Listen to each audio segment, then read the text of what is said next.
Ya, puji Tuhan. Selamat pagi Bapak Ibu. Mari kita siapkan hati kita untuk sama-sama mulai ibadah kita pagi hari ini. Dan saya juga mengucapkan selamat beribadah kepada Bapak Ibu yang menyaksikan via Zoom. Mari kita siapkan hati kita bersama-sama menghadap Tuhan di pagi hari ini. Mari kita mau bersama-sama rindu untuk menyenangkan Tuhan. Kita angkat pujian ini, Bapakku rindu untuk menyenangkan-Mu. Haleluya. Bapakku rindu menyenangkan-Mu. Ajarku untuk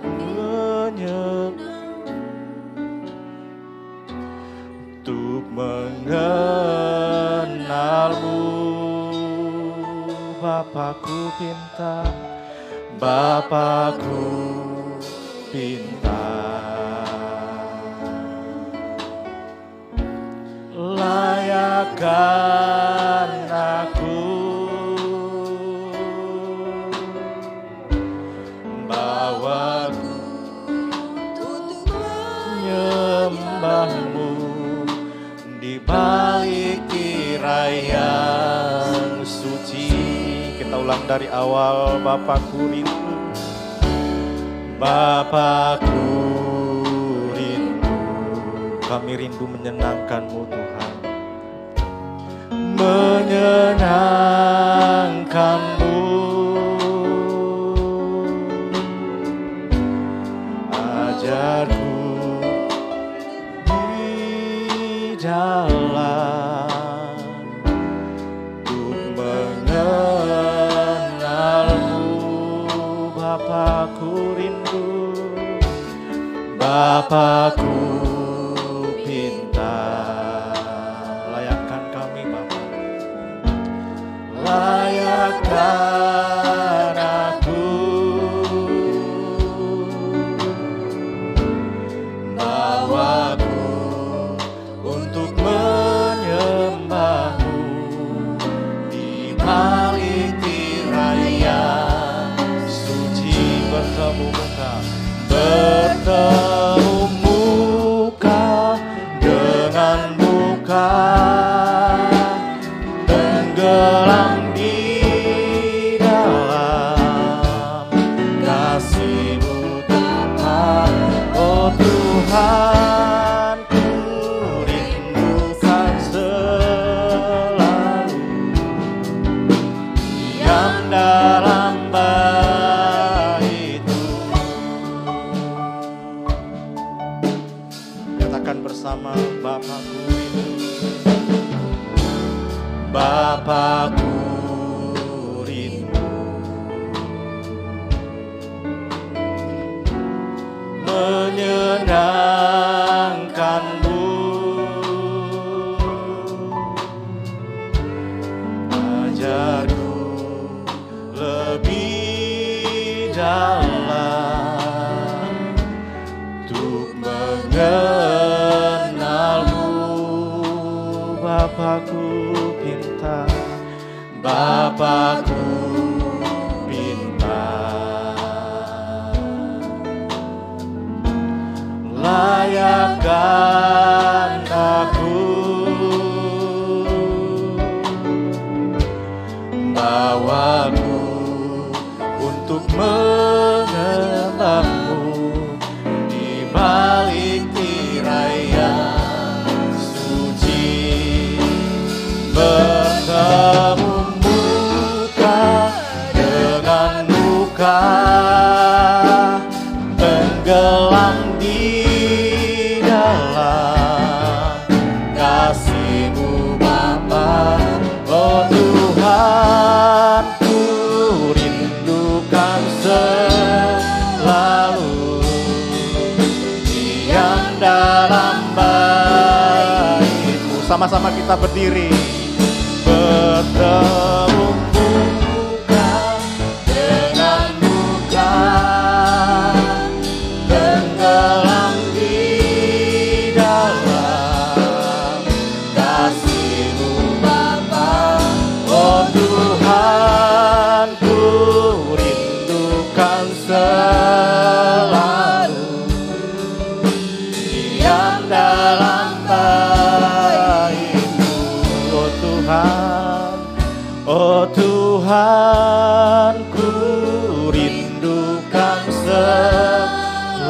selalu diam dalam bait-Mu, diam dalam bait-Mu, diam dalam bait-Mu. Ibu Sandy akan bawa kita dalam doa pembukaan. Tuhan Yesus, selamat pagi. Terima kasih Tuhan atas kebaikan-Mu di dalam hidup kami. Terima kasih Tuhan, seminggu telah kami lewati bersama dengan-Mu. Kami bersyukur atas setiap anugerah-Mu. Kami bersyukur Tuhan atas setiap penyertaan-Mu di dalam hidup kami. Kami rindu untuk beribadah kepada-Mu hari ini ya Bapa. Kami serahkan ibadah kami pagi hari ini ke dalam tangan-Mu. Tuhan tolong berkati, Tuhan tolong pimpin dari awal, pertengahan hingga akhirnya. Biarlah ibadah pagi hari ini boleh menyenangkan hati-Mu. Berkati setiap hamba-hamba-Mu yang mengambil bagian dalam ibadah pagi hari ini. Tuhan pakai, Tuhan urapi ya Bapa. Dan juga berkati setiap umat-umat-Mu yang hadir pagi hari ini Tuhan. Biarlah ketika kami pulang kami boleh membawa sukacita yang daripada-Mu. Terima kasih Bapa, kami serahkan ibadah kami hanya di dalam nama Tuhan Yesus Kristus. Kami telah berdoa mengucap syukur. Haleluya. Amin. Silakan duduk Bapak Ibu. Sebelum duduk boleh kasih salam kiri kanannya. Katakan Tuhan Yesus baik. Tuhan Yesus baik dalam kehidupan kita. Amin. Silakan duduk Bapak Ibu.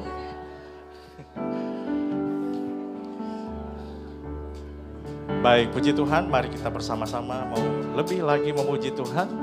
Saat ini ku datang lagi.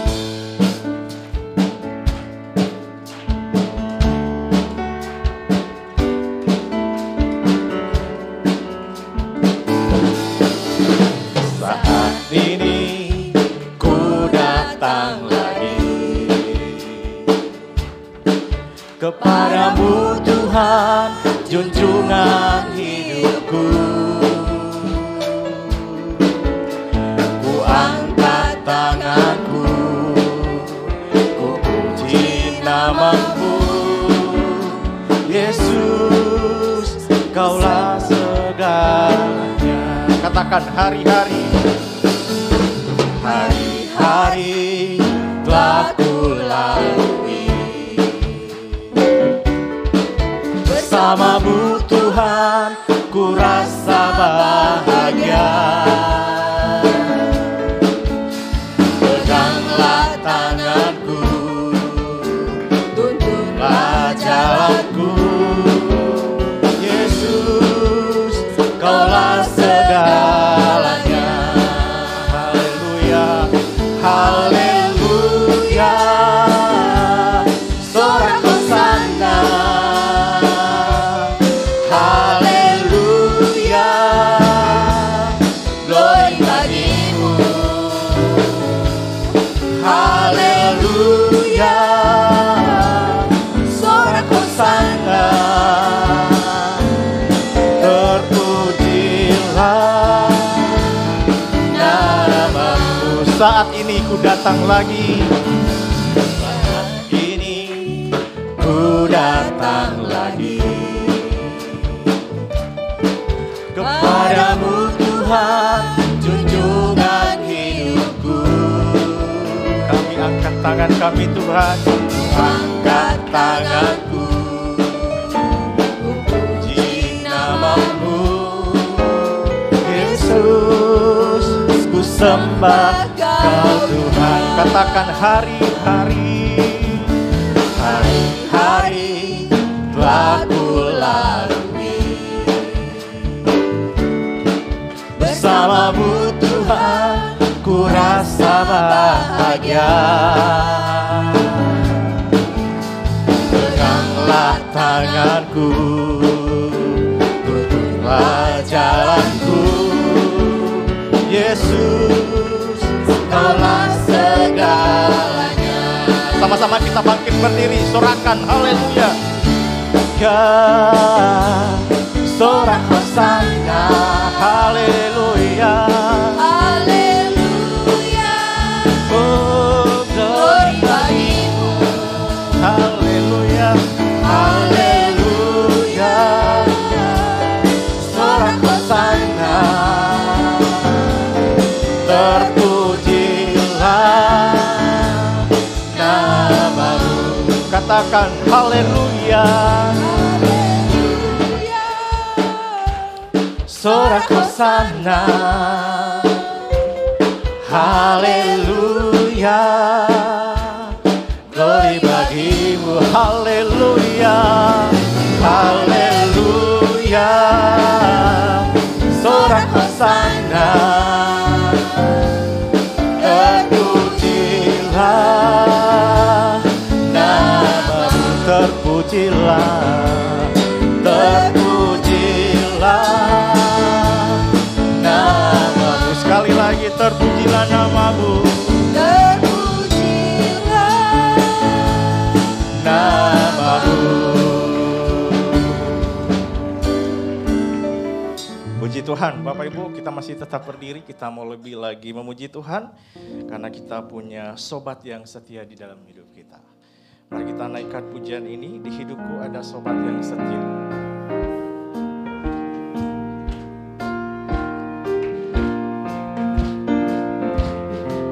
Katakan bersama.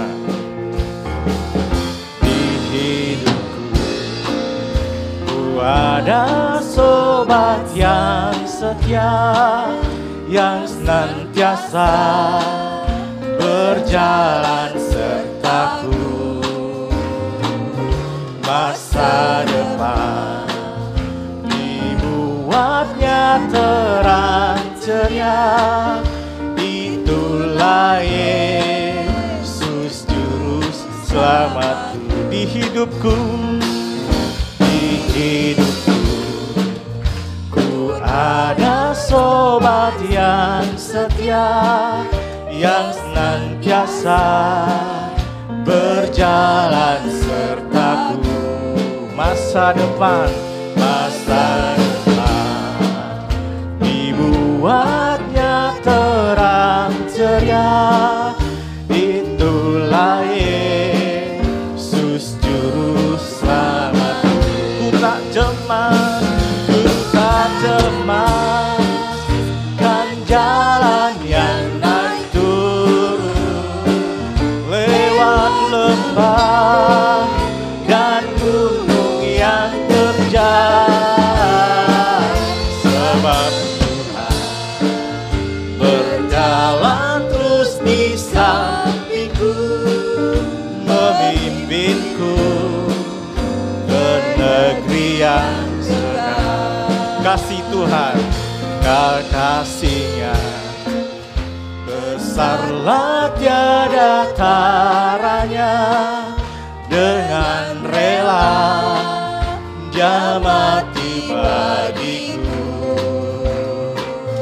Kepadanya ku serahkan jiwa dan raga, sejak itu Dia bimbingku terus. Ku tak cemas, kan jalan yang naik turun, lewat lembah dan gunung yang terjal. Sebab Tuhan berjalanlah di sampingku, semimpinku ke negeri yang kekal. Oh Tuhan, pimpinlah jagaku. Ku tak berani jalan sendiri, sertamu Itulah doaku. Amin. Tuhan Yesus, ajarku merendahkan diri, menurut firman-Mu setiap hari. Jadikan pelita dalam jalan, mencari domba yang sesat. Itulah kerinduan jiwaku mencari domba yang sesat. Itulah kerinduan jiwaku, itulah kerinduan jiwaku,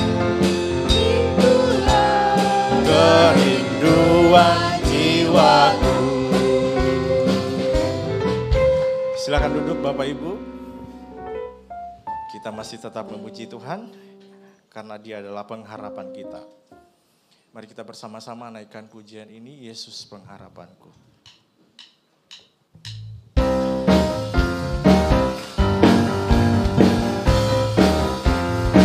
Katakan, harapanku hanya Yesus saja, yang mati atas Golgota.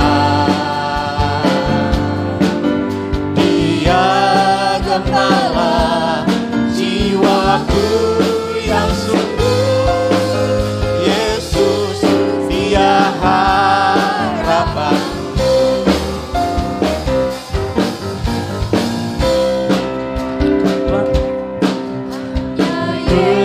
Di surga, tempat yang indah dan senang.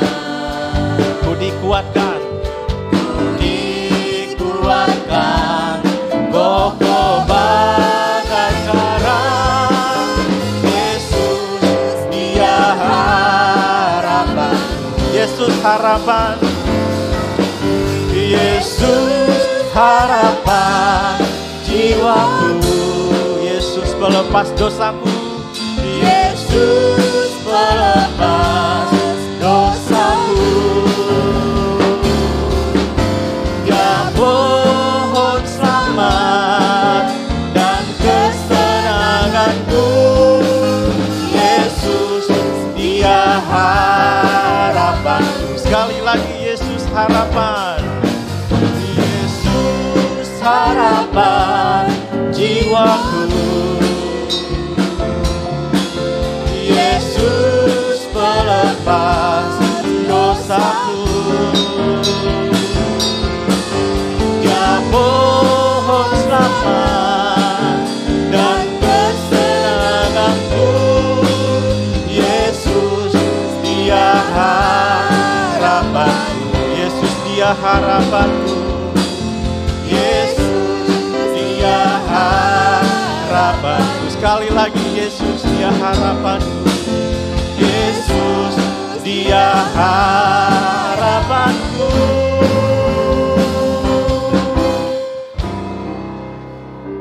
Puji Tuhan, saat ini Bapak Ibu kita akan bersama-sama mendengarkan kesaksian pujian yang akan dibawakan oleh VOV. Silakan.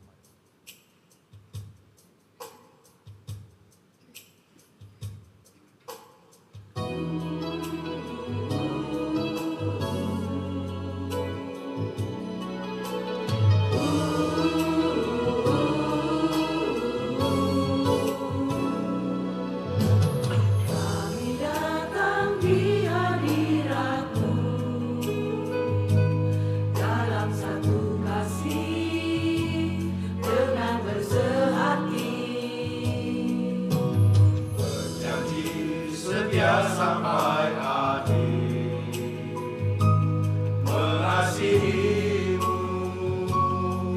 Yesus. Bersama keluargaku melayani Tuhan, bersatu selamanya mengasihi Engkau. Tiada yang dapat melebihi kasih-Mu ya Tuhan. Bagi kami Engkau segalanya.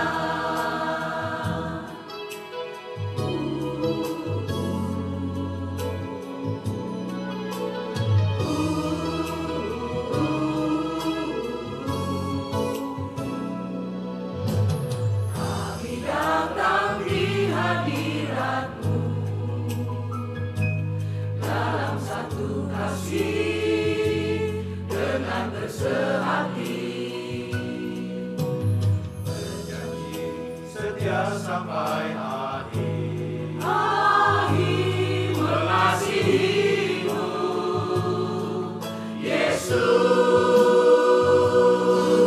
Bersama keluargaku melayani Tuhan, bersatu selamanya mengasihi Engkau. Tiada yang dapat melebihi kasih-Mu ya Tuhan.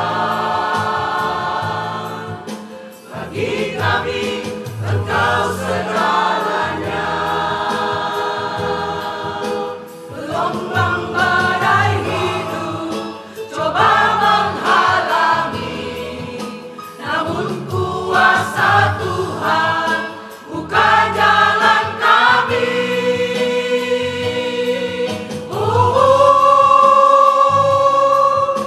Bersama keluargaku melayani Tuhan, bersatu selamanya mengasihi Engkau. Tiada yang dapat melebihi kasih-Mu ya Tuhan. Bagi kami Engkau segalanya. Bersama keluargaku melayani Tuhan, bersatu selamanya mengasihi Engkau. Tiada yang dapat melebihi kasih-Mu ya Tuhan. Bagi kami Engkau segalanya.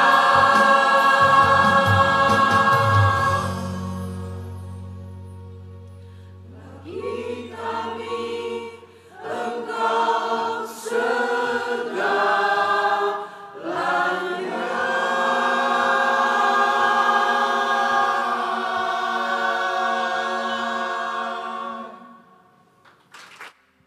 Boleh berikan sekali lagi tepuk tangan untuk VOV. Silakan duduk Bapak Ibu, kita akan bersama-sama mendengarkan kebenaran firman Tuhan. Mari kita bersama-sama bangkit berdiri. Kita mau menyatakan kesiapan kita di hadapan Tuhan untuk menerima berkat yang terbaik untuk hari ini. Katakan, Tuhan, aku rindu.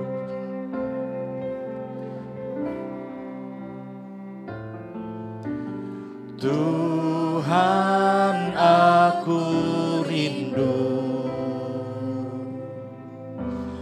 Tuhan, aku siap. Penuhi aku dengan Roh-Mu. Ku rindu lawatan-Mu. Katakan, Tuhan, aku rindu. Tuhan, aku rindu. Katakan, aku siap, Tuhan. Tuhan, aku siap. Penuhi aku dengan Roh-Mu. Ku rindu lawatan-Mu. Ku rindukan Kau hadir di sini saat ini, Tuhan. Ku rindukan Roh-Mu mengurapi saat ini, Tuhan. Katakan, Tuhan, aku rindu. Tuhan, aku rindu. Tuhan, aku siap. Penuhi aku dengan Roh-Mu. Ku rindu lawatan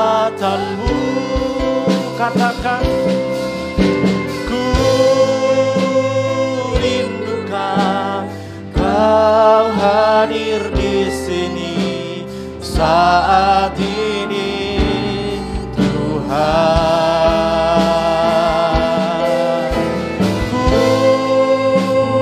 rindukan Roh-Mu mengurapi saat ini Yesus. Dan lebih sungguh-sungguh lagi katakan, ku rindukan, ku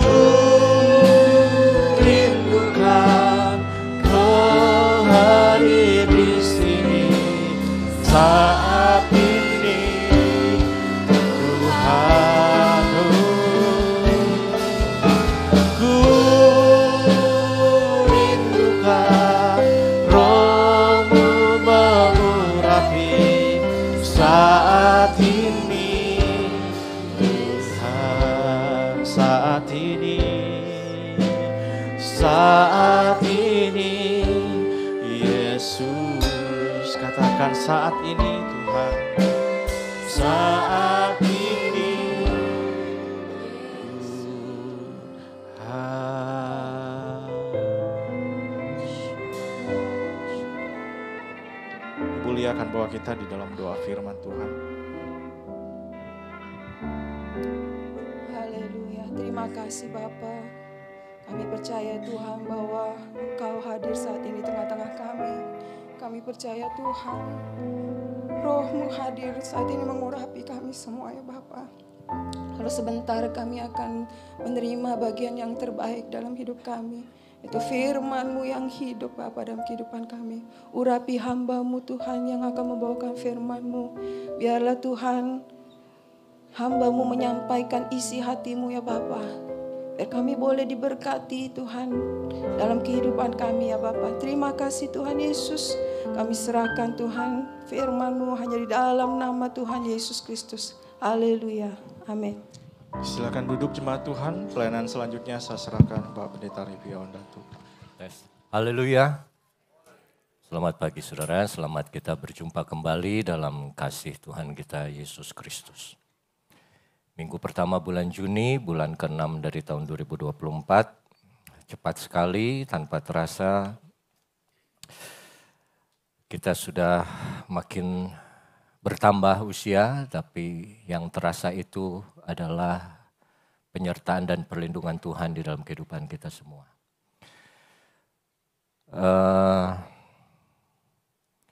Tema pada bulan ini yang Ibu Gembala dapat dari Tuhan adalah firman Tuhan adalah cermin.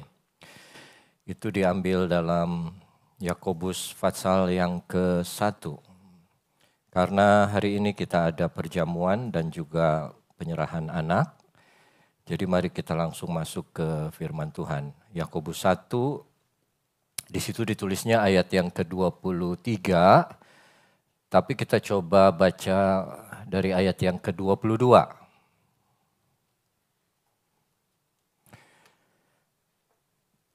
Tetapi, demikian firman Tuhan. Tetapi hendaklah kamu menjadi pelaku firman dan bukan hanya pendengar saja. Sebab jika tidak demikian, ya, jika kamu hanya jadi pelaku saja, pendengar saja, kamu menipu diri sendiri. Ayat 23. Sebab jika seorang hanya mendengar firman saja dan tidak melakukannya, ia adalah seumpama seorang yang sedang mengamat-amati mukanya yang sebenarnya di depan cermin. Ayat yang ke-24, baru saja ia memandang dirinya, ia sudah pergi atau ia segera lupa bagaimana rupanya. Nah, kalau kita baca dari 3 ayat tersebut, firman Tuhan adalah cermin, itu ada kaitannya dengan pelaku atau pendengar. Tapi kalau saudara masih ingat sekitar 1 atau 2 tahun lalu saya sempat khotbah dengan judul Bukan Cermin. Siapa yang bukan cermin waktu itu adalah hidupmu. Ya, hidupmu, pribadimu adalah bukan cermin. Di situ saya bahas mengenai bahwa apa yang kamu lakukan tidak ditentukan oleh lingkungan sekitar. Ya, kamu tidak ditentukan oleh bagaimana orang men-treat kamu, memperlakukan kamu. Kalau demikian itu kita seperti cermin. Tapi pada bulan ini kita akan melihat satu pelajaran bahwa yang menjadi cermin itu adalah firman Tuhan. Saya tidak perlu banyak bicara mengenai cermin itu adalah apa.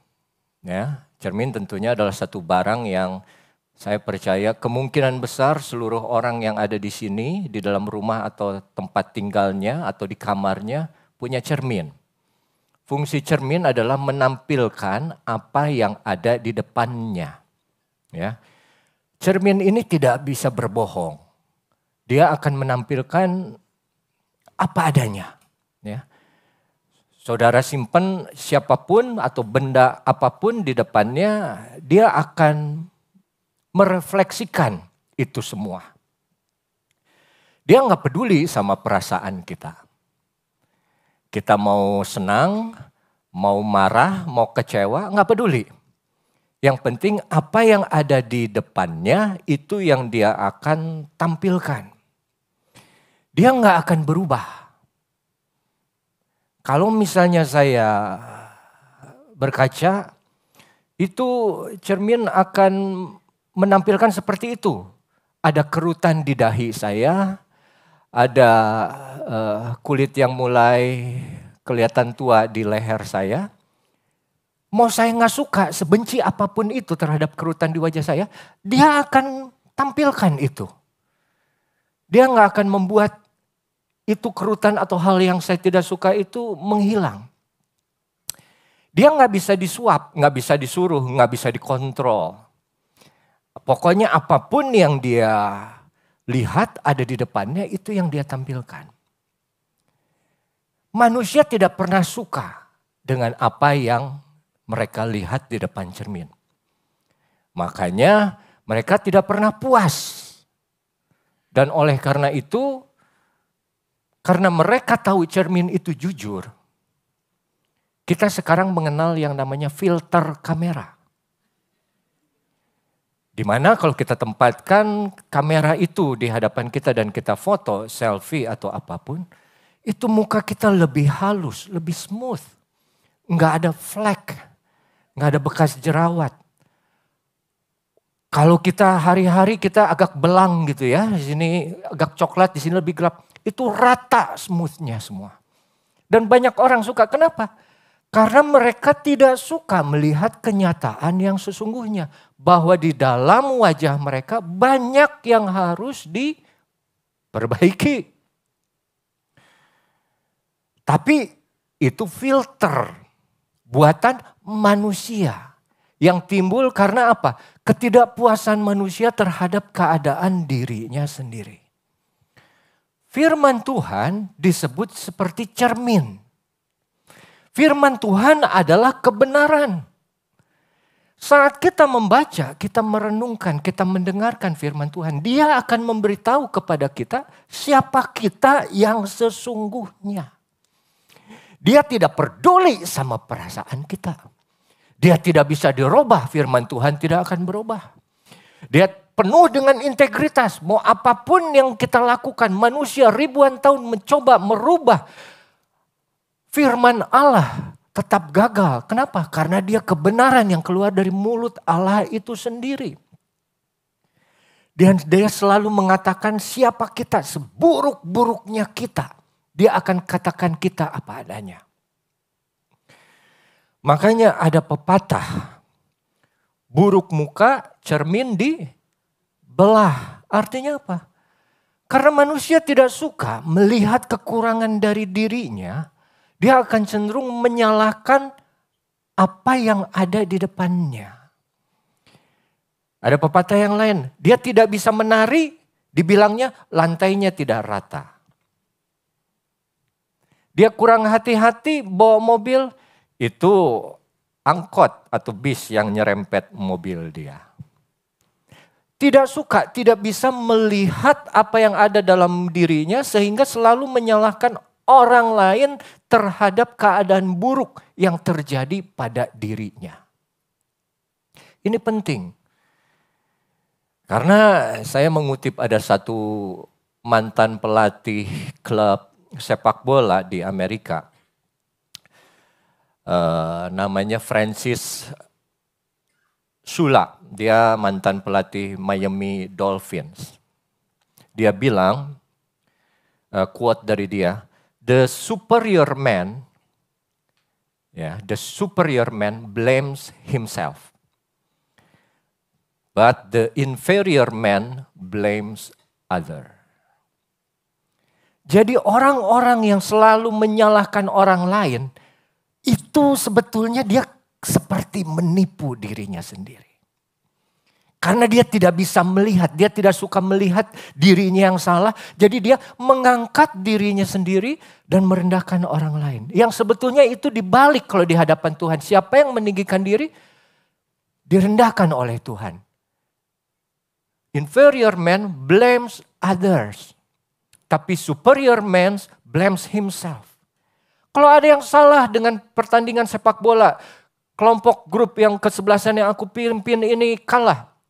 Dia nggak akan salahkan kiper, nggak akan salahkan pemain back atau penyerang. Yang dia salahkan dirinya sendiri sebagai pelatih. Kenapa dia tidak bisa membawa timnya? Ini penting saudara. Karena makin banyak orang di akhir zaman ini makin tidak suka, tidak bisa melihat kesalahan yang ada dalam dirinya. Dan cenderung dia refleksikan itu semua kepada orang-orang yang ada di sekitarnya. Nah itu Francis Sula dia berkata begitu. Tapi kalau saya juga boleh kutip salah satu orang yang ada di ibadah ini ya. Namanya Raj, Bapak Raj. Beliau pernah menyampaikan renungan hari Selasa.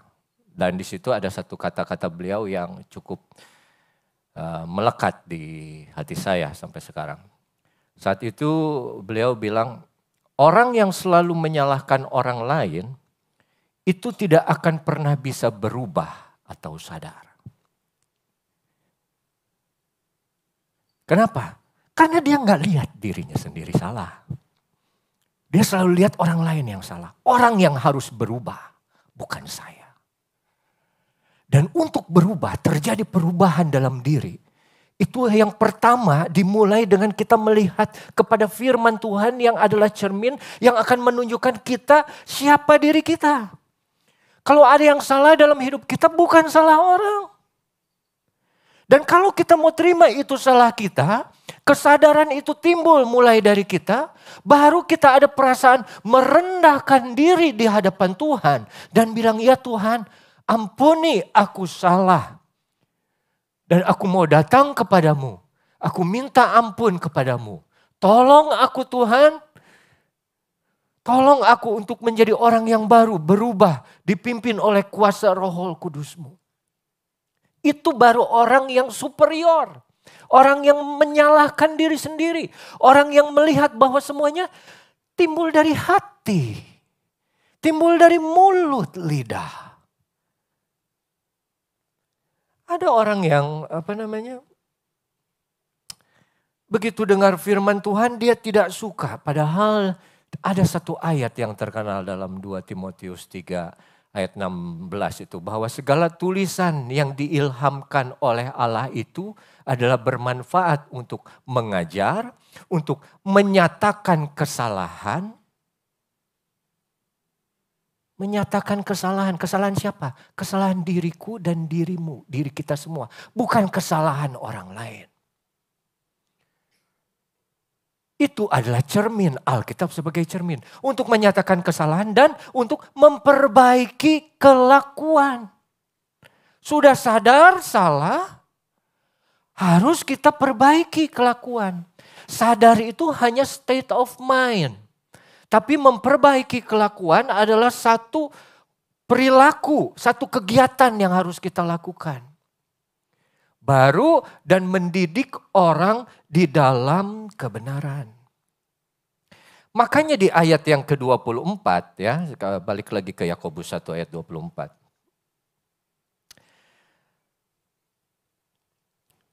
disebut di situ aja, tapi di ayat sebelumnya, kalau orang yang hanya mendengar tapi tidak melakukan firman, dia hanya seperti orang yang melihat ke cermin, baru saja ia memandang dirinya, ia sudah pergi atau ia segera lupa bagaimana rupanya. Nah, itu kata Ibrani yang dipakai, kata Yunani yang dipakai adalah kata seperti memandang sejenak. Oh, oke.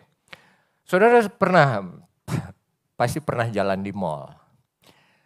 Mall manapun selalu ada kaca cermin yang besar.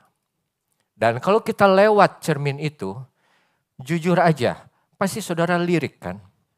Ya. Saudara lirik aja sebentar. Apa gitu ya. Enggak akan diam. Nggak akan saudara diam di depan situ terus perbaiki apa yang kurang, tidak. Tapi lirik saja, ya, selewat saja. Nah, kata yang dipakai adalah seperti itu, melirik sekejap saja. Kalau kita hanya jadi pendengar, bukan jadi pelaku firman, kita memperlakukan firman Tuhan seperti itu. Jadi kita hanya melihat sekejap, kita cuma tahu sedikit dari apa yang kita lihat. Kita tidak mengetahui sepenuhnya. Dan waktu saudara jalan di mall atau apa, saudara tidak akan melihat misalnya ada jerawat yang baru tumbuh di sebelah kanan. Atau ada, apa kalau yang di mata itu? Kalau belek. Saya pikir ada bahasa Indonesia yang lebih terhormat, nggak ada ya? Belek, enggak.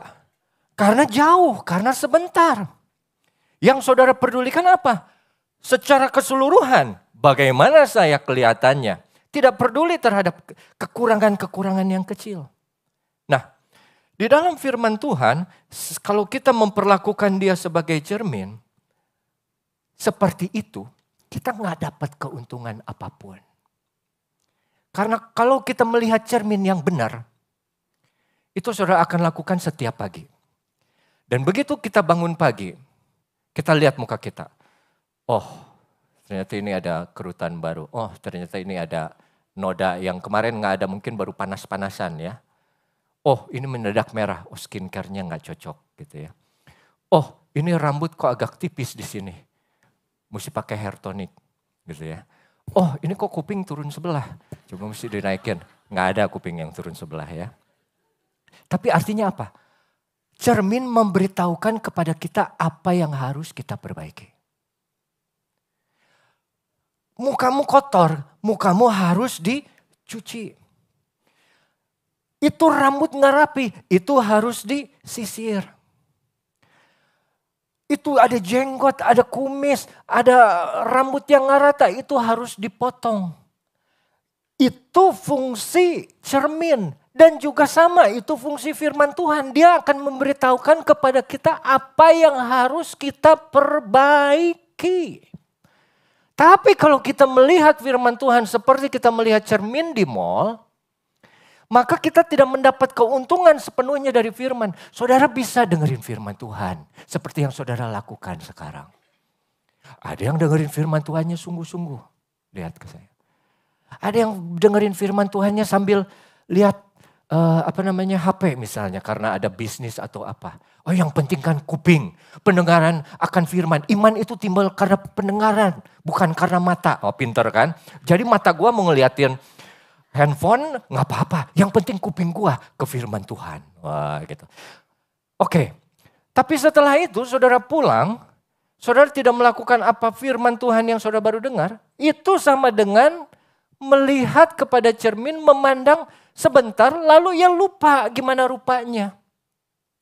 Apa yang harus dia kerjakan, apa yang firman Tuhan kasih tahu bahwa itu yang harus kamu rubah dalam hidup kamu. Saudara, kalau baca firman Tuhan sebagai satu kewajiban, semua orang juga bisa. Saya dididik sama ayah saya dulu. Setiap hari baca satu Fatsal Amsal. Habis itu tulis satu ayat yang kamu paling suka. Dan saya kerjakan itu. Saya kerjakan sebagai apa? Bukan sebagai kesukaan. Sebagai aturan yang memberatkan. Oh iya, jujur lah ya. Aturan yang memberatkan. Dan apakah itu merubah saya? Tidak. Karena masih anak-anak. Ada ayat yang saya suka, saya tulis. Tapi apakah saya melakukan firman itu? Tidak. Nah, dibilang di ayat yang ke-22, kalau kamu hanya mendengar tapi tidak melakukan, kamu menipu diri sendiri. Saudara, kebayang gak saudara? Udah tahunan ikut Tuhan. Atau baru bulanan bertobat. Mulai rajin dengar firman Tuhan. Tapi hanya dengar, tidak melakukan. Terus kita pikir hidup kita diberkati Tuhan. Terus kita pikir hidup kita dipimpin oleh roh Tuhan. Terus kita pikir hidup kita berkemenangan. Terus kita pikir hidup kita adalah hidup yang baru. Tapi kita tidak pernah melakukan firman itu. Kita disebutnya apa? Menipu diri sendiri. Bukan menipu orang lain, bukan ditipu oleh orang lain. Tapi diri kita menipu diri kita sendiri. Nah, menipu ini adalah apa? Menipu ini adalah satu tindakan atau satu perilaku yang dilakukan oleh si penipu kepada yang ditipu, dari subjek kepada objek, yang membuat orang yang ditipunya berpikir atau merasakan sesuatu yang berbeda dengan kenyataannya. Telepon, bro, kok ini giro belum masuk-masuk ya? Gue udah bikin kok tanggalnya dari 25 Mei. Tunggu aja. Mungkin masalah clearing apa segala macam. Tahu-taunya memang kosong. Tapi itu menipu. Merasa yang ditipu sudah memiliki sesuatu. Padahal berbeda dengan kenyataannya. Nah, itu kita ditipu orang atau kita nipu orang. Tapi ini kita nipu diri kita sendiri. Dan yang paling bahaya, kita ditipu oleh diri kita sendiri. Kenapa? Karena susah sadarnya. Nggak sadar. Yang nipunya kita, yang ditipunya kita. Kita merasa kita sudah diselamatkan. Kita sudah merasa hidup di bawah pimpinan Tuhan. Ternyata tidak. Cilaka. Nah, firman Tuhan sebagai cermin. Intinya adalah apa? Kalau kamu hanya jadi pendengar saja, bukan pelaku, itu kamu menipu diri kamu sendiri. Kamu seperti orang yang ngaca, tapi sebentar, nggak peduli. Udah ke gereja lah, ke gereja cuma sejam setengah 9 sampai jam 10. Dengerin firman Tuhan setengah jam, 40 menit. Itu kita denger lah, biarin dia ngomong apa. Masa gua nggak bisa diem sih di gereja. Nggak pegang handphone 40 menit, masa nggak bisa? Gua bisa, gua dengerin aja. Yang penting kan firman adalah kebenaran, iya. Tapi kebenaran kalau tidak dilakukan itu tidak menjadi milik kita. Terus ya udah peduli aja. Setiap minggu, setiap bulan, bertahun-tahun begitu. Jadi sama dengan orang yang ngaca. Dari jauh kayak bagus. Dari jauh dia orang rajin, orang Kristen, ibadah, doa, kelihatan baca firman Tuhan. Tapi kalau dari dekat baru kelihatan. Banyak kurangnya ya. Ternyata di sini belum dibersihkan. Di sini masih ada yang kotor. Di sini masih ada yang belum dirapihkan. Di situ ada yang... Kenapa? Karena tidak melakukan. Makanya saya akan coba kita lihat ada satu contoh ya dari Alkitab yang dia dengar, tapi dia tidak lakukan. Tapi dia pikir dia lakukan. Ini contoh yang paling sering dipakai contoh. Coba kita buka 1 Samuel 13. Ayat 11. Saul ya, saat dia mempersembahkan korban.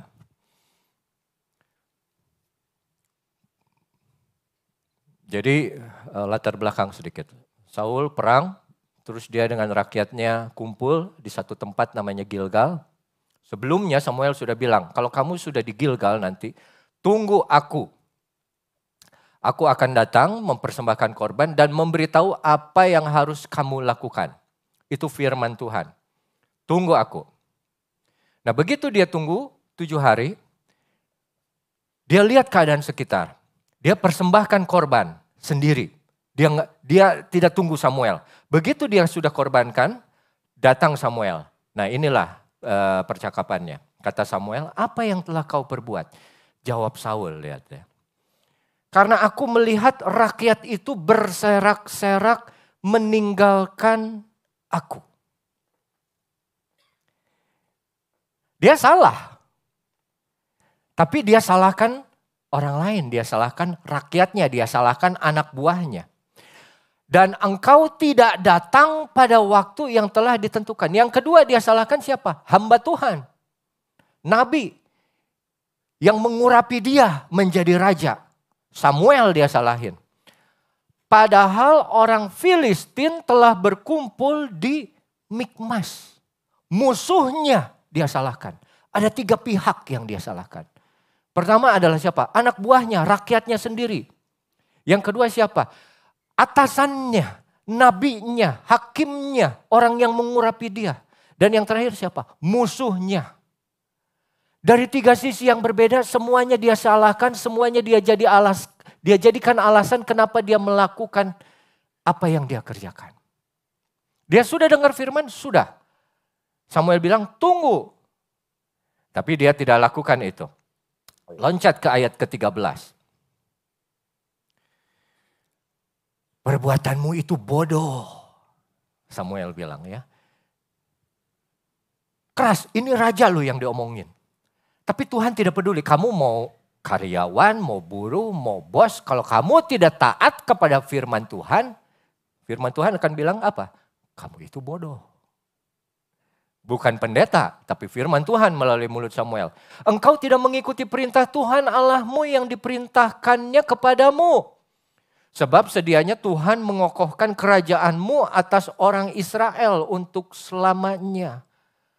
Asalnya sudah ada berkat yang disiapkan untuk Saul oleh Tuhan. Ya, mengokohkan kerajaan. Keturunannya akan menjadi raja seterusnya. Ayat yang ke-14.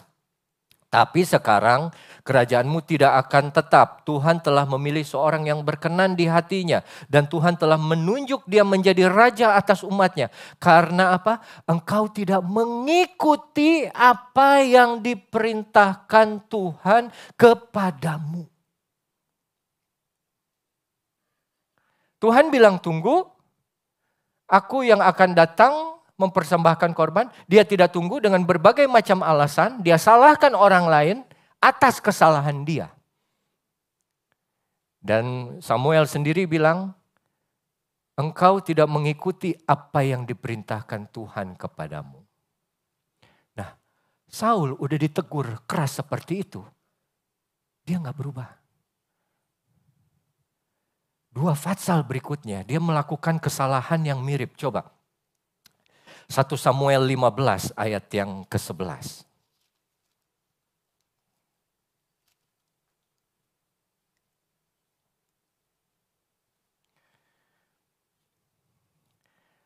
Ini 1 Samuel 15 bilang waktu mereka Israel perang dengan Amalek.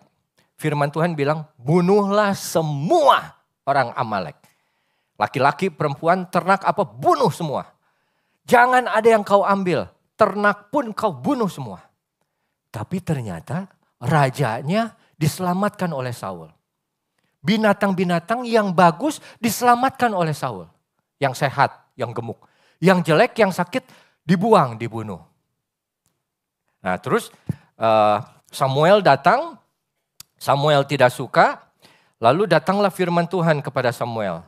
Tuhan bilang, aku menyesal karena aku telah menjadikan Saul raja. Sebab ia telah berbalik daripadaku dan tidak melaksanakan firmanku.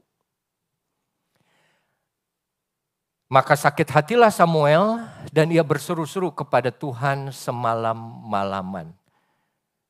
Ya, coba terus kita lihat ayat yang ke-13. Ketika Samuel sampai kepada Saul, berkatalah Saul kepadanya, diberkatilah kiranya engkau oleh Tuhan. Aku telah melaksanakan firman Tuhan. Firman Tuhan yang mana? Firman Tuhan versinya dia, suka-sukanya dia. Karena dia membenarkan dirinya sendiri. Kalau kita lihat di ayat yang ke-15, coba ya saudara ya, maaf kita agak sedikit banyak baca. Ayat 15 saya akan baca cepat. Semuanya itu dibawa daripada orang Amalek. Sebab rakyat menyelamatkan kambing. Lihat. Rakyat dia bilang. Rakyat menyelamatkan kambing, domba, lembu yang terbaik dengan maksud untuk mempersembahkan korban kepada Tuhan. Allahmu, bukan Allahku, tapi selebihnya kami tumpas. Lalu berkatalah Samuel kepada Saul.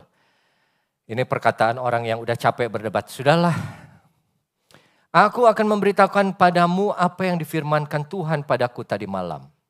Saul menjawab, katakanlah, ayat 17. Lalu jawab Samuel, bukankah engkau? Diingatkan lagi apa yang Tuhan sudah perbuat. Walaupun engkau kecil pada pemandanganmu sendiri, telah menjadi kepala atas suku Israel. Bukankah Tuhan yang telah mengurapi engkau menjadi raja atas Israel? Tuhan telah menyuruh engkau pergi dengan pesan.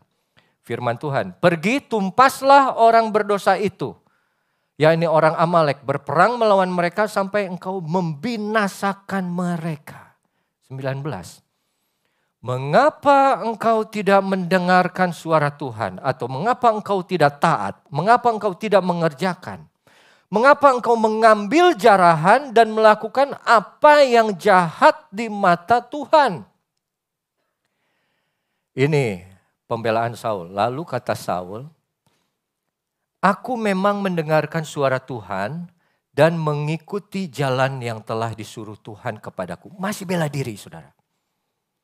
Dia bilang aku mendengarkan suara Tuhan dan mengikuti jalan. Artinya apa? Dia taat. Aku melakukan loh apa yang Tuhan kerjakan. Disuruh Tuhan kepadaku dan aku membawa Agag, raja orang Amalek. Tapi orang Amalek itu sendiri telah kutumpas. Satu saja yang kamu tidak kerjakan. 999 kamu kerjakan. Itu sama saja dengan tidak mengerjakan apa yang Tuhan perintahkan. Karena Tuhan kita selalu, saya bilang Tuhan kita bukan bukan pribadi yang setengah-setengah. Dia sendiri sudah memberikan segalanya. Kenapa kita tidak bisa memberikan segalanya, hati kita, ketaatan kita, ketundukan kita kepada Dia? Saya sudah bunuh habis semua. Cuman satu Tuhan, masa sih nggak boleh? Saya sudah bunuh habis semua ternak yang jelek. Ternak yang bagus pun saya ambil bukan untuk saya Tuhan. Saya persembahkan untukmu. Oh no. Ayat 21, tapi rakyat mengambil, nah dia ngomong lagi rakyat mengambil dari jarahan itu kambing domba, lembu yang terbaik dihususkan untuk ditumpas itu. Untuk mempersembahkan korban kepada Tuhan Allahmu di Gilgal. Ayat ke-22 ayat yang terkenal. Tapi jawab Samuel, apakah Tuhan berkenan kepada korban bakaran dan korban sembelihan? Sama seperti kepada mendengarkan suara Tuhan atau taat kepada Tuhan? Sesungguhnya mendengarkan lebih baik, ya, atau taat kalau dalam bahasa Inggrisnya, daripada korban sembelihan. Memperhatikan lebih baik daripada lemak domba-domba jantan. Saudara lihat, ada firman Tuhan yang datang. Dia tidak lakukan. Dia pikir dia sudah lakukan. Dia menipu dirinya sendiri. Benar kok, ini bukan untuk aku kok. Aku persembahkan untuk Tuhan. Kalau Tuhan gak suruh jangan kerjakan. Yang Tuhan suruh itu tumpas semua. Itu yang harus kamu kerjakan. Tuhan bilang seperti, ini contoh aja ya saudara ya. Ambil jam tanganmu. Ref, ya, jam tangan saudara si aman. Terus pecahkan. Itu kan gak masuk akal. Tuhan daripada jam tangan ini yang bagus, peninggalan ayah saya pecahkan. Udah aja saya jual, uangnya saya pakai untuk pembangunan gereja. Untuk memperlengkapi rumah Tuhan yang sudah ada. Untuk dan lain-lain. Yang kita pikir itu baik, no. Kalau Tuhan bilang misalnya ini terlalu ekstrim memang. Tapi kalau Tuhan bilang itu pecahkan, pecahkan. Apa Tuhan kita nggak keras? Bunuh semua, bunuh. Walaupun itu kalau Amalek bicara tentang daging ya. Tapi bunuh semua, bunuh katanya.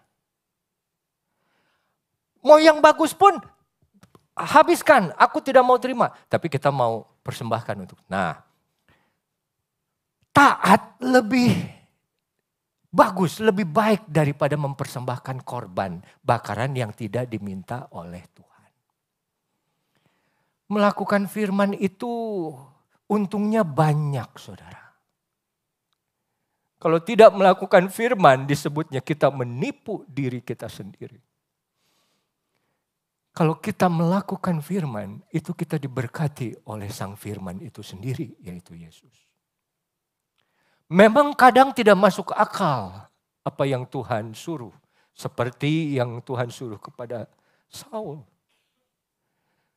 Tapi memang Tuhan tidak pernah menyuruh kita untuk memahami dia terlebih dahulu. Yang penting taat aja dulu. Iman itu kadang seperti itu. Nggak perlu kamu ngerti dulu. Ada beberapa saat kamu harus taat aja. Lakukan saja. Mau sebaik apapun itu di matamu, tapi kalau aku bilang habiskan, tumpas, buang, buang. Jangan simpan walaupun alasanmu itu untuk Tuhan.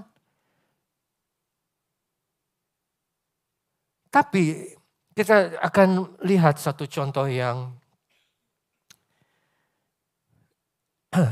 kebalikan dari Saul.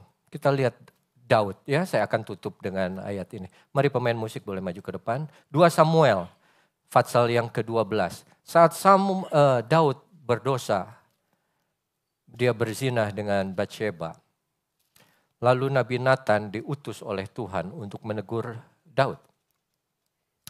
2 Samuel 12 ayat yang ke-7. Kemudian berkatalah Nathan kepada Daud, engkaulah orang itu. Saudara dengar, beginilah firman Tuhan. Ya, jadi lihat ada firman yang datang. Beginilah firman Tuhan Allah Israel. Akulah yang mengurapi engkau menjadi raja atas Israel. Sama dengan yang tadi. Samuel ke Saul. Aku yang mengangkat engkau. Aku yang mengurapi engkau. Ya, menjadi raja. Dan akulah yang melepaskan engkau dari tangan Saul. Ayat 8. Telah kuberikan isi rumah tuanmu kepadamu dan istri-istri tuanmu ke dalam pangkuanmu. Aku telah memberikan kepadamu kaum Israel dan Yehuda. Seandainya itu belum cukup, tentu kutambah lagi ini dan itu kepadamu. Mengapa engkau menghina Tuhan dengan melakukan apa yang jahat di matanya? Uria orang Het itu kau biarkan tewas dengan pedang. Istrinya kau ambil menjadi istrimu. Dia sendiri kau biarkan dibunuh oleh pedang Bani Amon.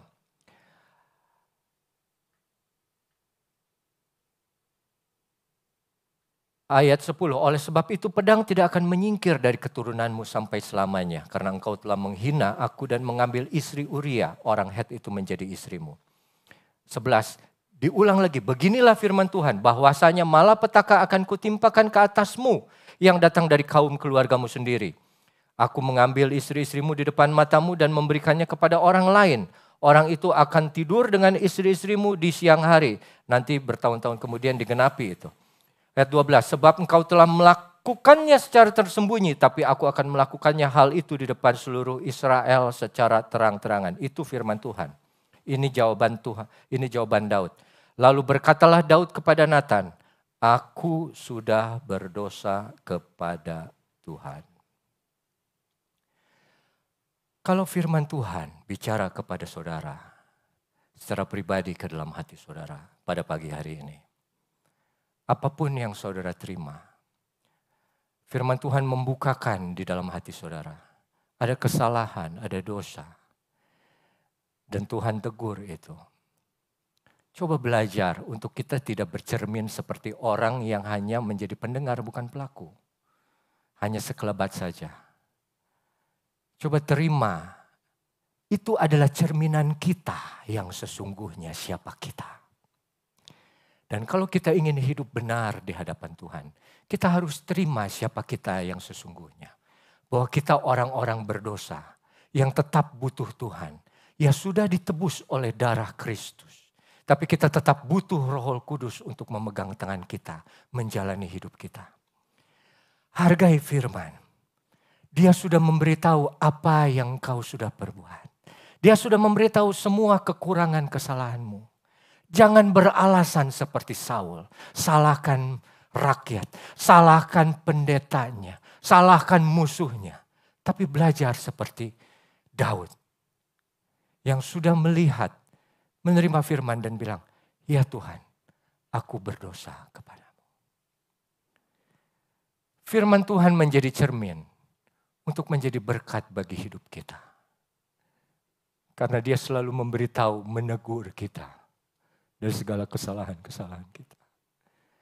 Dan sebentar saudara kita akan menikmati tubuh dan darah Kristus. Saya undang para pelayan perjamuan untuk maju ke depan. Kita angkat satu pujian. Aku datang dan ku bersujud.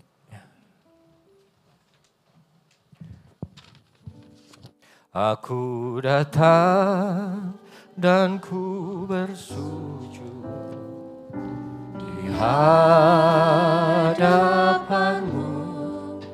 Ku rasakan indah hadiratmu.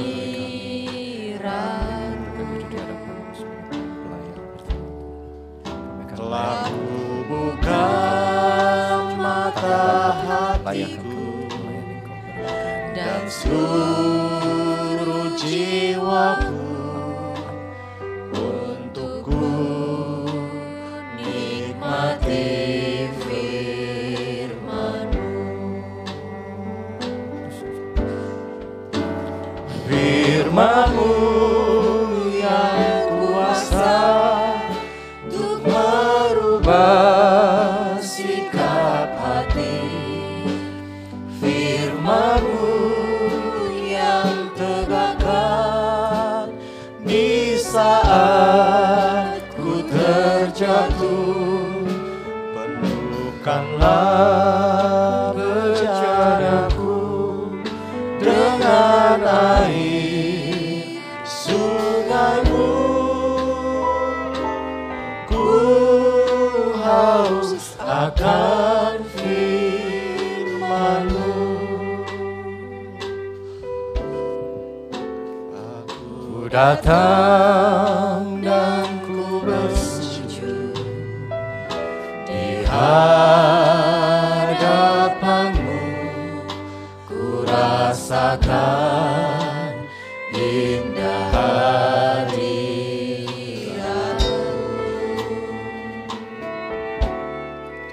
Telah Kau buka mata hatiku dan seluruh jiwaku untuk ku nikmati firman-Mu.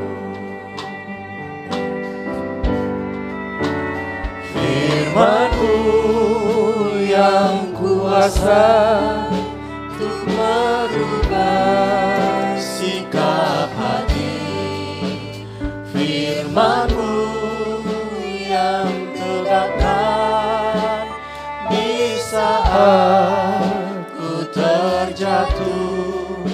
Penuhkanlah. Masih ada yang belum terima perjamuan? Tolong angkat tangan. Wah, ada 6-7 orang. Ku haus akan firman-Mu. Firman-Mu. Firman-Mu yang kuasa untuk merubah sikap hati. Firman-Mu yang tegakkan di saat ku terjatuh. Penuhkanlah bejanaku dengan air sungai-Mu. Ku haus akan firman-Mu. Kita nyanyi pada satu bukit.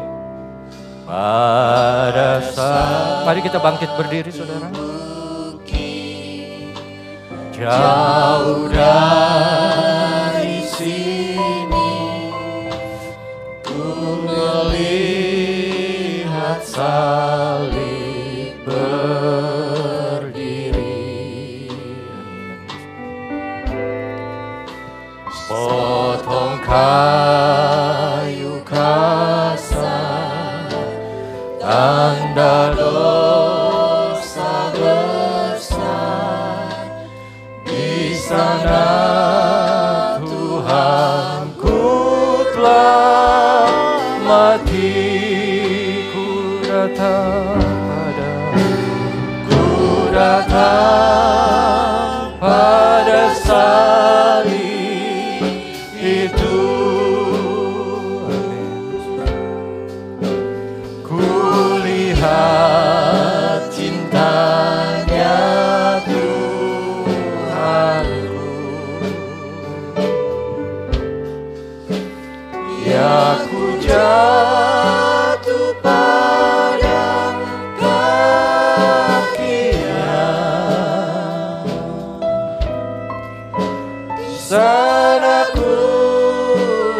dapat ampun dosa.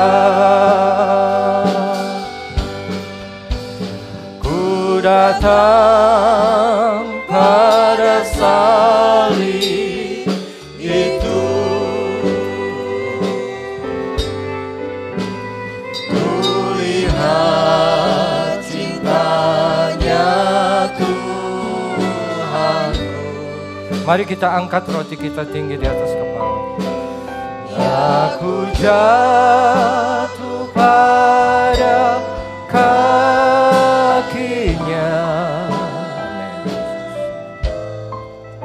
di sana ku dapat ampun dosa. Terima kasih, terima kasih. Mari kita berdoa. Ya Bapa dalam surga, Tuhan yang kami sembah di dalam nama Yesus Kristus, bersyukur untuk semua pekerjaan ajaib yang Kau lakukan di dalam hidup kami. Khususnya pengorbanan anak-Mu yang tunggal di atas kayu salib. Sehingga kami boleh mendapat pengampunan dosa, penyucian hidup kami. Sehingga kami boleh mendapat kehidupan yang kekal pada akhirnya nanti. Sebentar kami akan menikmati tubuh dan darah-Mu Tuhan. Satu peringatan yang tidak akan pernah kami putus lakukan sampai kedatangan-Mu yang kedua kali. Pengorbanan yang tidak pernah mungkin kami mengerti, apalagi kami bayar. Demikianlah firman Tuhan. Pada malam ia diserahkan, ia mengambil roti. Lalu ia mengucap syukur atasnya. Ia memecah-mecahkannya dan berkata, "Inilah tubuhku yang diserahkan bagi kamu.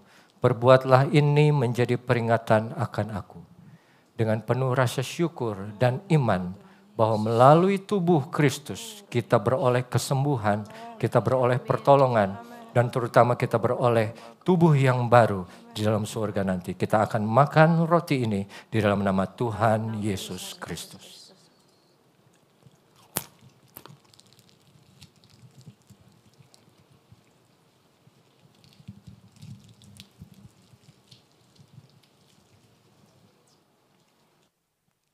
Selanjutnya marilah kita angkat cawan anggur ini di atas kepala kita. Dan demikian firman Tuhan, lalu ia mengambil cawan sesudah makan dan berkata, "Cawan ini adalah perjanjian baru yang dimeteraikan oleh darahku. Perbuatlah ini setiap kali kamu meminumnya, menjadi peringatan akan aku." Darah anak domba Allah, seperti darah yang tidak bercacat dan tidak bercela, yang mampu menghapuskan dosa seluruh umat manusia. Dan bagi kita yang percaya, di dalamnya ada kuasa untuk menyucikan dan menguduskan hidup kita sekali dan untuk selama-lamanya. Mari dengan penuh rasa syukur dan percaya bahwa di dalam darah Kristus tidak saja ada kuasa yang menyucikan, tapi ada kuasa yang menyelamatkan, kuasa yang melingkupi, kuasa yang melindungi kita dari hal-hal yang buruk, hal-hal yang tidak baik yang bisa terjadi di dalam hidup kita. Kita akan minum anggur ini dalam nama Tuhan Yesus Kristus. Darah Yesus, terima kasih Tuhan, terima kasih untuk kebaikan-Mu, terima kasih untuk pengorbanan-Mu, terima kasih untuk firman-Mu. Sampai hari ini kami masih boleh mendengar firman-Mu. Jadikan kami pelaku. Kami tidak ingin menjadi orang yang hanya berkaca sebentar dan pergi lalu lupa akan wajahnya. Tapi kiranya kami boleh melihat cermin itu yang adalah firman Allah. Kami boleh menatapnya. Dari situ kami boleh melihat apa yang ada di dalam kehidupan kami. Sehingga pada akhirnya nanti kami bercermin dan kami melihat wajah-Mu sendiri Kristus. Kemuliaan-Mu boleh tampil di dalam kehidupan kami. Terima kasih Tuhan. Terima kasih untuk kebaikan. Terima kasih untuk firman-Mu. Kiranya Engkau berkati semua hati yang sudah datang pada hari ini Tuhan. Memiliki hati yang lembut. Menerima firman-Mu. Dan boleh mengerjakan melakukan firman-Mu dengan sungguh-sungguh. Terima kasih Bapa, terima kasih. Hamba-Mu berhenti berkhotbah. Roh Kudus tetap bekerja melakukan pekerjaan. Terimalah firman Tuhan di dalam nama Tuhan Yesus Kristus. Haleluya. Amin. Silakan duduk. Puji Tuhan Bapak Ibu, kita sudah menerima kebenaran firman Tuhan. Dan biarlah firman Tuhan ini boleh kita simpan dan boleh kita lakukan di dalam kehidupan kita bersama. Dan Bapak Ibu, mari kita siapkan persembahan syukur kita. Kita mau memberi yang terbaik bagi Tuhan dari harta yang Tuhan sudah titipkan di dalam kehidupan kita. Mari kita satu di dalam doa terlebih dahulu. Bapa kami dalam surga, kami bersyukur pada kesempatan hari ini Tuhan, di tengah-tengah ibadah kami rindu untuk memberikan sedikit Tuhan dari yang Tuhan berikan bagi kami untuk dipergunakan dalam pelayanan di tempat ini. Kami mohon Bapa agar Engkau memberkati setiap persembahan kami, biar berguna bagi pekerjaan Tuhan di tempat ini. Dan kami percaya setiap tangan-tangan yang memberi Tuhan memberkati berlipat ganda di dalam kehidupan mereka. Terima kasih, kami mau memberi dengan penuh ucapan syukur di dalam nama Yesus. Haleluya. Amin. Sambil persembahan dijalankan, mari kita nyanyi Allah itu baik.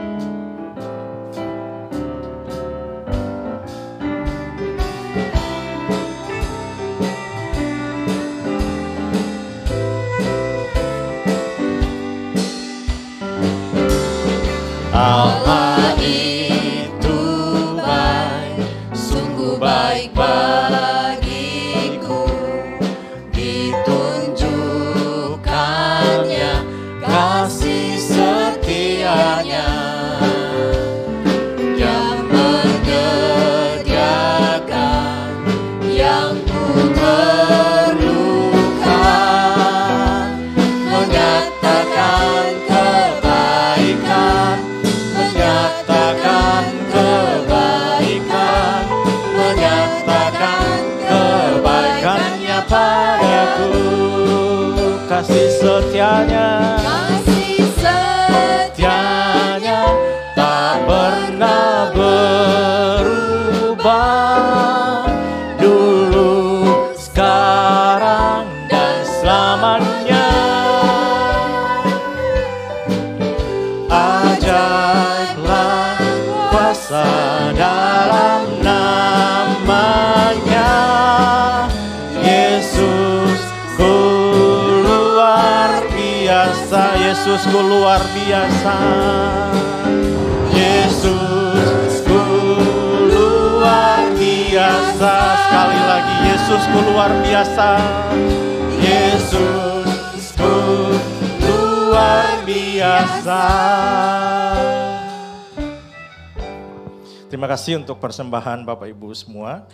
Dan Bapak Ibu, di tengah-tengah ibadah kita pada hari ini ada prosesi penyerahan anak dari anak kekasih Grisel Gianet Labona. Bagi orang tua kekasih bisa maju ke depan dan nanti pelayanan selanjutnya saya serahkan kepada Bapak Pendeta Revion Ratu. Sambil kita nyanyi, Bapak Ibu, aku berserah. Aku berserah. Aku berserah.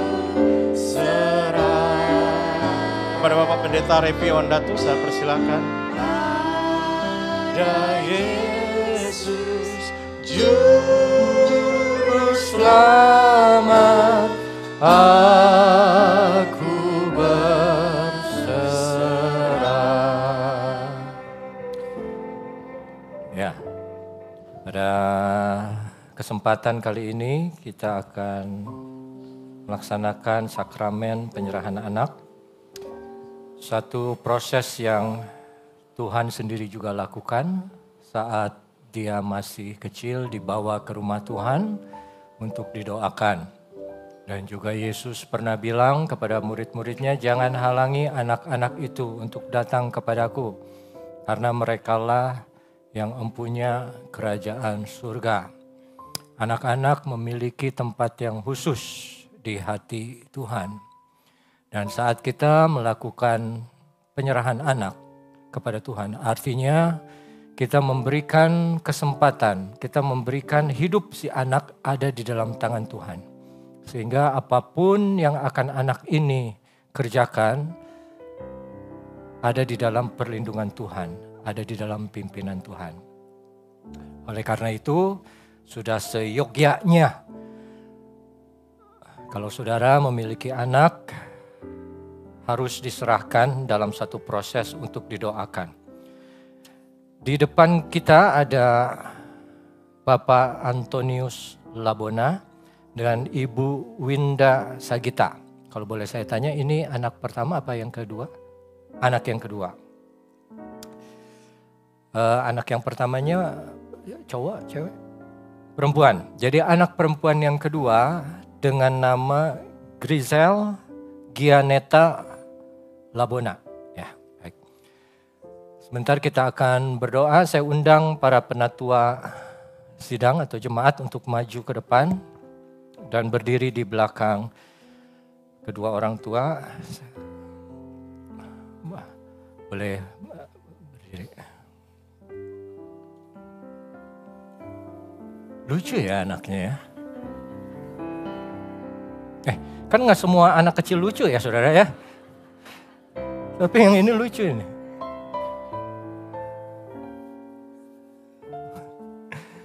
Baik, mari kita tutup mata dan berdoa. Bapa dalam surga, kembali kami datang ke hadapan-Mu bersyukur untuk kebaikan yang Engkau sudah berikan kepada kami. Khususnya di hadapan kami ada keluarga yang sudah Kau berkati dengan putri yang kedua. Kami bersyukur Tuhan bahwa apa yang sudah Kau kerjakan di dalam keluarga ini adalah perbuatan-Mu yang luar biasa. Kau sudah anugerahkan kembali kepada Bapak Antonius dan juga kepada Ibu Winda sebuah kepercayaan seorang putri dengan nama Grizel Gianetta Labona. Kami tahu Tuhan, apapun yang terjadi di dalam kehidupan mereka, semua adalah kebaikan-Mu Tuhan. Dan hamba-Mu di hadapan jemaat, di hadapan Engkau Tuhan, dan di hadapan kedua suami istri ini, hamba-Mu berdoa kiranya Engkau berkati kedua orang tua ini. Kau tidak saja memberikan berkat secara materi, tapi berkat rohani. Jadikan mereka orang tua yang penuh dengan hikmat Allah, yang mau mendidik anak-anaknya dengan takut akan Tuhan.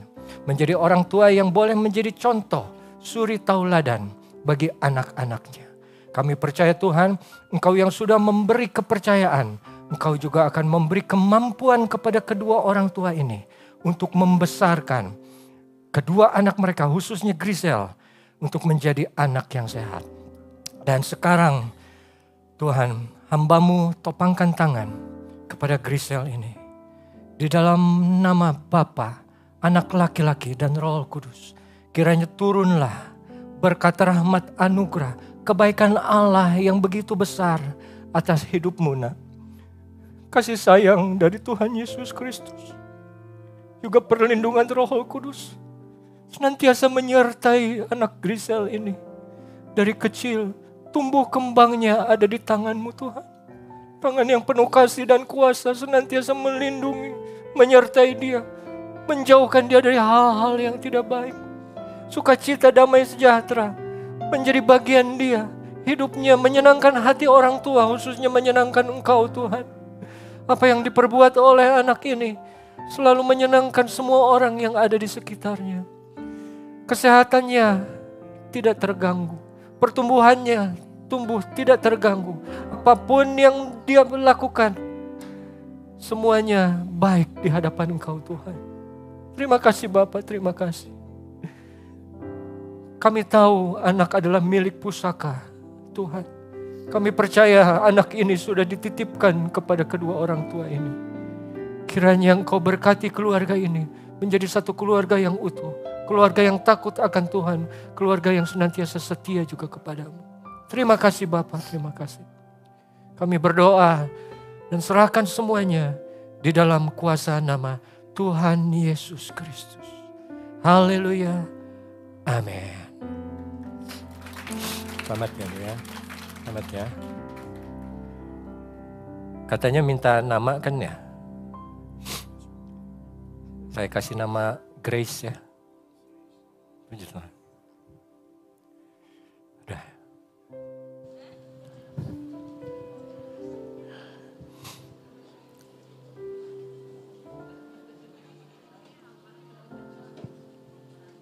Puji Tuhan Bapak Ibu, kita sudah sampai di penghujung ibadah kita. Bapak Ibu, mari kita bersama-sama bangkit berdiri dan bagi nama-nama yang tadi disebutkan boleh maju ke depan untuk didoakan. Nanti setelah itu kita akan dibawa berkat oleh Ibu Gembala. Kami memuji kebesaran-Mu ajaib Tuhan, ajaib. Kami memuji kebesaran-Mu,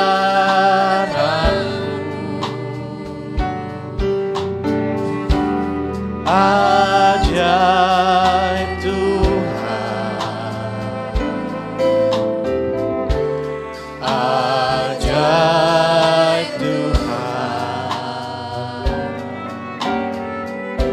Kami memuji kebesaran-Mu, ajaib Tuhan,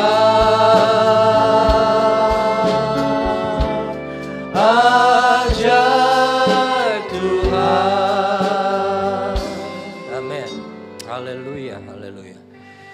Kembali kami datang kepadamu Tuhan di akhir ibadah kami. Penuh dengan rasa hormat dan syukur untuk semua yang sudah Kau berikan dan percayakan dalam hidup kami. Khususnya di hadapan kami Tuhan, ada kekasih-kekasih kami yang Kau sudah percayakan, ditambahkan 1 tahun lagi usianya. Kami percaya Engkau yang sudah menyertai mereka sampai hari ini akan tetap menyertai mereka sampai kesudahan. Engkau yang sudah memberkati, melindungi mereka, Engkau juga akan tetap memberkati dan melindungi mereka sampai pada akhirnya. Bapa dalam surga, hamba-Mu berdoa untuk setiap jiwa yang sudah Kau tambahkan 1 tahun pada bulan Mei kemarin. Jadikan mereka istri yang baik untuk suaminya. Jadikan mereka suami yang baik untuk istrinya. Jadikan mereka ayah dan ibu yang baik untuk anak-anaknya. Dan terutama, biarlah mereka jadi anak-anak yang baik kepadamu Tuhan. Anak-anak yang senantiasa taat, dengar-dengaran kepada firman Tuhan. Apapun bidang usaha mereka, Engkau berkati. Usaha pekerjaan mereka, kiranya karya-Mu Tuhan, tangan-Mu Tuhan tetap bekerja di dalam setiap pekerjaan yang mereka kerjakan. Apapun yang mereka kerjakan selama itu kebaikan, Engkau buat berhasil Tuhan. Pelayanan mereka juga Engkau berkati.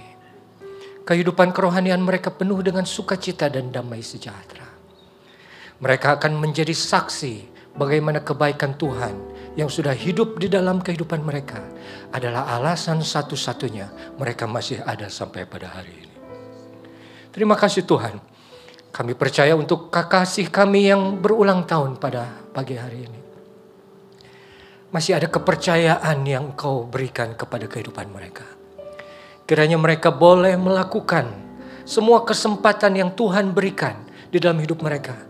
Mereka boleh lakukan hidup mereka untuk menjadi satu kehidupan yang menjadi berkat, yang menyenangkan tidak saja bagi manusia, tapi bagi hati-Mu Tuhan. Terima kasih Tuhan, terima kasih Bapa.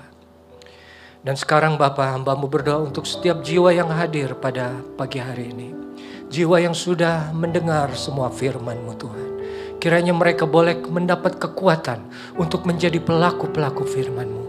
Karena kami percaya ada berkat untuk pelaku-pelaku firman. Ada pertolongan-Mu untuk pelaku-pelaku firman. Ada perlindungan-Mu. Ada tuntunan-Mu untuk orang-orang yang setia dan taat melakukan setiap firman yang keluar dari mulut-Mu sendiri. Dan saudara, kalau ada yang berkebutuhan khusus, boleh angkat tangan. Dan kalau ada yang memiliki sakit, boleh letakkan tangannya di bagian tubuh yang sakit. Tuhan, Engkau lihat segala kekurangan yang ada pada kami semua. Kami manusia yang penuh dengan kelemahan, kekurangan. Kami manusia yang penuh dengan pergumulan, baik secara fisik maupun rohani. Kami tidak bisa hidup tanpa Engkau Tuhan. Kami mau datang kepada Engkau Tuhan dengan segala kerendahan hati. Engkau Tuhan yang berkuasa, tolonglah kami, bekerjalah. di dalam hidup kami. Bekerjalah di dalam tubuh kami. Jamahlah segala kelemahan kami secara rohani maupun secara fisik. Buatlah kami selalu baru di mata-Mu Tuhan. Perbaharui kami Tuhan setiap hari Tuhan. Kasih rahmat-Mu selalu baru di setiap hari kami Tuhan. Kami percaya ada kuasa saat kami datang ke hadapan-Mu dan tangan-Mu menyentuh hidup kami. Hidup kami akan dirubahkan. Hidup kami akan dikuatkan. Kami akan bisa berdiri dengan teguh dan memandang kepada Engkau dan memanggil, ya Tuhan, Engkaulah penolong dan juru selamat kami. Hamba-Mu percaya Kau sudah tolong semua jiwa yang membutuhkan Engkau. Kau sudah kuatkan yang lemah. Kau sudah sembuhkan yang sakit. Yang merasa tidak ada jalan keluar, Engkau sudah sertai dan Engkau akan tolong pada waktunya. Terima kasih Bapa. Kami juga satukan hati untuk Ibu Gembala kami yang sudah Kau tolong kembali bersama dengan kami. Kiranya kekuatan dan hikmat daripada-Mu boleh menjadi bagian di dalam hidupnya, memimpin kami. Semua pelayan yang ambil bagian dalam ibadah ini juga Kau berkati. Terima kasih Tuhan. Dan sebentar kami akan pulang tidak sama dengan seperti kami datang. Kami pulang dengan kemenangan yang datang daripada-Mu. Oleh karena itu, terimalah berkat anugerah dari Tuhan yang begitu baik atas kita. Kasih sayang damai sejahtera Yesus Kristus mengisi kehidupan kita.